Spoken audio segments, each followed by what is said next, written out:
Yazım sevgiden sana meyhaneler, her gün elimde dolu peymaneler. O kadar içim çıksın ağıl başıma, başıma dolansın deli pervaneler. Yazım sevgiden sana meyhaneler, her gün elimde dolu peymaneler.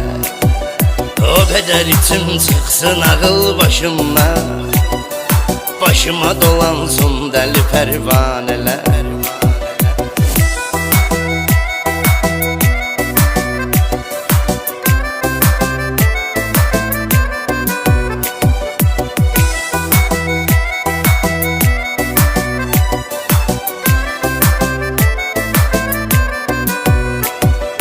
Mənim tek eşkdən avvarə gəzərsən, mən olmaram dərdə çarə gəzərsən. Atdım atdım ara gəzərsən, aramızı vurdu boş boş bəhanələr.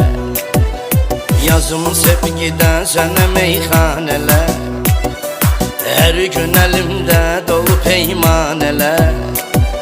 O kadar içim çıksın ağıl başıma, başıma dolansın deli pervaneler.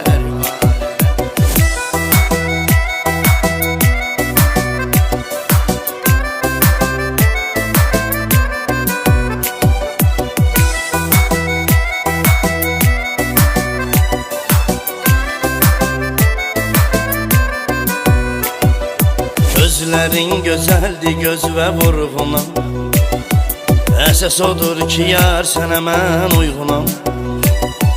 Nə sən Leylisən, nə də mən Mecnunam, indi yox deyəmin ki əfsanələr. Yazım sevgidən sənə meyxanələr, hər gün əlimdə dolu peymanələr. O kadar içim çıksın ağıl başıma, başıma dolansın deli pervaneler.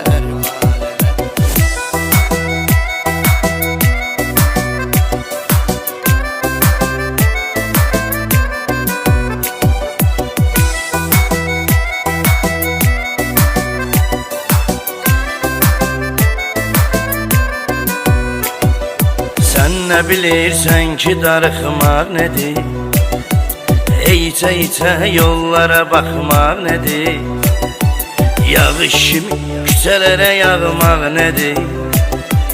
Anlayar ancaq məni tək tanələr. Yazım sevgidən sənə meyxanələr, hər gün əlimdə dolu peymanələr. O kadar içim çıksın ağıl başıma, başıma dolansın deli pervaneler.